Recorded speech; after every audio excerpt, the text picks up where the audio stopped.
సంఘానికి అధ్యక్షులు మనతో మాట్లాడడానికి ఉన్నారు. ఆయనతో మాట్లాడదాం. నమస్తే అండి, మీ పేరు? నమస్తే అండి.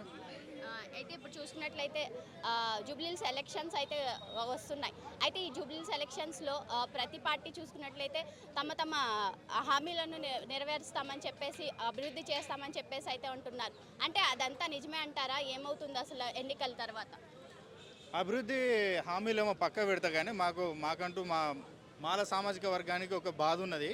ఆ గవర్నమెంట్కు కంపల్సరీ మేము ఆ బాధను చెప్పడానికే మా మాల సంఘాల చేసి మాల స్టూడెంట్ చేసి ఆధ్వర్యంలో ఈరోజు ఒక 45 మందిని నామినేషన్ వేసినాం. ఎందుకంటే తెలంగాణ రాష్ట్రంలో అనాలోచితంగా జరిగిన ఎస్సీ వర్గీకరణ వలన మా మాల జాతికి, మాల విద్యార్థులకు, నిరుద్యోగులకు, ఉద్యోగులకు తీవ్ర నష్టం జరిగింది. ఆ నష్టం గురించి తెలంగాణ రాష్ట్రంలో ఉన్న అన్ని మేజర్ పార్టీలకు అధినేతలకు కలిసినాం, మేము రిప్రజెంటేషన్లు ఇచ్చినాం. అన్ని రకాలుగా మేము మా మాల కమ్యూనిటీకి ఏమైతే నష్టం జరుగుతుందో వివరించినాం. ప్రతిదీ వివరించినా కూడా ఇప్పటివరకు ఏ పార్టీ నుంచి స్పందన లేదు. అదే క్రమంలో తెలంగాణ రాష్ట్రంలో మాకు 5% రిజర్వేషన్లు ఇచ్చారు.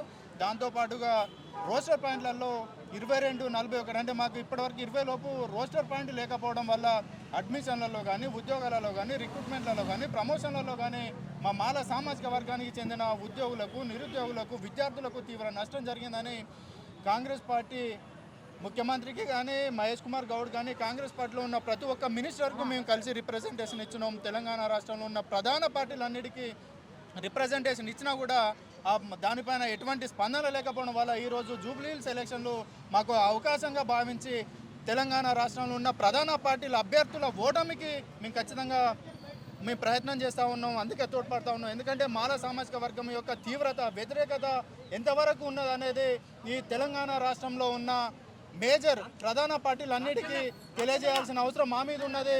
అందుకనే మేము ఏం చేస్తూ ఉన్నాం, ఈరోజు 40 మందితోటి నామినేషన్లు వేసినాం. మొత్తంగా 50 మంది వరకు నామినేషన్లు వేసినాం.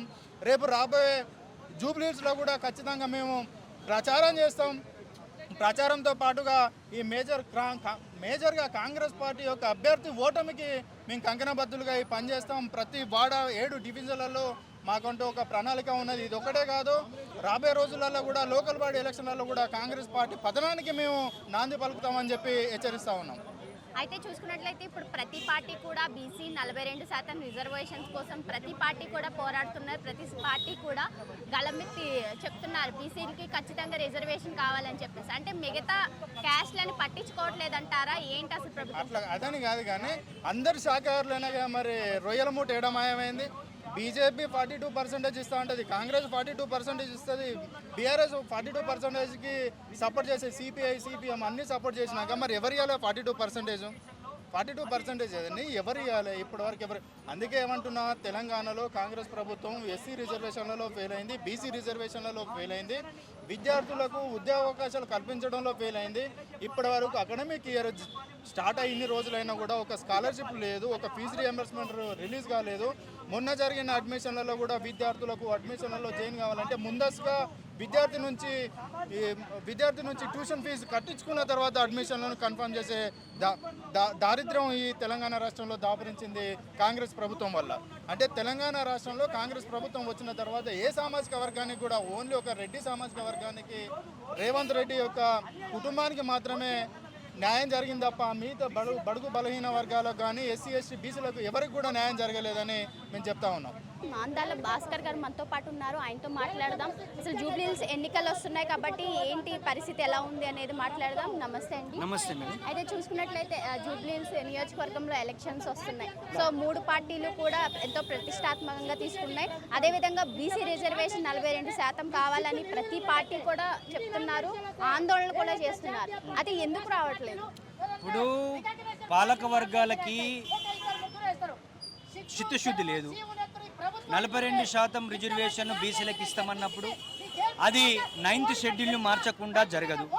ముఖ్యమంత్రి గారు ఇటు దిక్కు, ఒక దిక్కేమో వీళ్ళను 42% అంటున్నారు, ఒక దిక్కేమో ఓసీ సంఘాలతోటి సుప్రీంకోర్టులో కేసు వేపిస్తూ ఉన్నారు. అంటే ఈ రాష్ట్రంలో ప్రభుత్వాన్ని నడపడంలో రేవంత్ రెడ్డి ప్రభుత్వం ఫెయిల్ అయిపోయింది కాబట్టి ఈరోజు వాళ్ళు ఈ రిజర్వేషన్లు 42%లో అన్యాయం జరుగుతుందని బీసీలు మొన్న బంద్ పెడితే ఎవరు ఎవరు అందులో శత్రువులో ఎవడో మిత్రులో తెలియలేనటువంటి పరిస్థితి ఉండే. ముఖ్యంగా ఎస్సీల రిజర్వేషన్ వర్గీకరణ అంశం వచ్చినప్పుడు సుప్రీంకోర్టు మార్గదర్శకాలను పాటించకుండా రేవంత్ రెడ్డి చేయడం వల్ల గ్రూప్ 1లో ఉన్నటువంటి 15 కులాలు, గ్రూప్ 2లో ఉన్నటువంటి దాదాపు 17 కులాలు, గ్రూప్ 3లో ఉన్న 26 కులాలు రిజర్వేషన్ కోల్పోయినాయి. మీరు అవగాహన రాహిత్యంతో చేసిన వర్గీకరణ వల్ల ఈరోజు ఈ 58 కులాలు రిజర్వేషన్ కోల్పోయాయి. కాబట్టి ఆ రిజర్వేషన్ కావాలంటే మీరు చేసిన వర్గీకరణ చట్టాన్ని సవరించాలి, మాకు 2% రిజర్వేషన్ పెంచాలి, అదేవిధంగా 20 లోపు 2 రోస్టర్ పాయింట్లు ఇవ్వాలని ప్రధానమైన డిమాండ్తో మేము తెలంగాణ రాష్ట్ర మాల సంఘాలు చేసి జూబ్లీ ఎలక్షన్లో పోటీ చేస్తా ఉన్నాం. ఇది ముఖ్యమంత్రికి అర్థం కావాలని చెప్తా ఉన్నాం. ముఖ్యమంత్రి ముఖ్యంగా న్యాయ నిపుణులతో చర్చించకుండా, మేధావులతో చర్చించకుండా చేసినటువంటి చారిత్రక తప్పిదాన్ని సవరించుకోవాలని చెప్పేసి అని మా డిమాండ్తో ఈ జూబ్లీ హిల్స్ ఎలక్షన్లో మేము పోటీ చేయబోతా ఉన్నాం. పోటీ చేయడమే కాదు, ఎవరైతే కాంగ్రెస్ అభ్యర్థి ఉన్నారో ఆ అభ్యర్థిని ఊడగొట్టి మా నిరసన తెలియజేయాలనేది మా ప్రధాన ఉద్దేశం. అయితే బీసీకి 42% రిజర్వేషన్ ఇస్తే మాలా మాదికి అన్యాయం జరిగే అవకాశం ఏముందంటారు? లేదండి, మాది ఎస్సీల రిజర్వేషను వీళ్ళకు క్యాస్ట్ డిస్క్రిమినేషన్ వల్ల వచ్చింది. బీసీలకు రిజర్వేషన్ 27% ఉంది ఇంతకుముందు. ఇప్పుడు వాళ్ళ జనాభా లెక్కల ప్రకారం 42% ఇవ్వాలనేది వాళ్ళ యొక్క ప్రధానమైన డిమాండ్. ఆ డిమాండ్ను పరిష్కరించే బాధ్యత పాలకులపై ఉంది. ఆల్రెడీ హామీ ఇచ్చారు కాంగ్రెస్ పార్టీ, వాళ్ళకి అది ఇవ్వాలి. ఎస్సీలకి బీసీలకి ఏం అభ్యంతరం ఉండదు, మా వాట మాకు వస్తుంది. మాకు ఇంకా మేము 22% ఉన్నాం, మాకు ఇంకా 15 నుంచి దాదాపు 7% రిజర్వేషన్ పెరగాలి. ఆ 7% ప్రకారం మాకు అవకాశాలు ఇవ్వాలి. ముఖ్యంగా మాల సామాజిక వర్గం 2వ అత్యంత జనాభా కలిగిన కమ్యూనిటీ. ఆ కమ్యూనిటీకి ముఖ్యమంత్రి రేవంత్ రెడ్డి అన్యాయం చేశాడు, అది సరిచూసుకోమని చెప్పేసి అని అతనికి గుర్తు చేస్తా ఉన్నాం. ఓకే, జూబ్లీహిల్స్ నియోజకవర్గంలో మీరు చూసిన అభివృద్ధి చేయాల్సిన పనులు ఏమున్నాయి? తప్పకుండా అండి, మేము అభ్యర్థులుగా 50 నామినేషన్లు వేసాం. రేపటి నుంచి ఆ నియోజకవర్గము మేము తిరుగుతాం. 7 డివిజన్లు ఉన్నాయి, 4 లక్షల మంది ప్రజలు ఉన్నారు.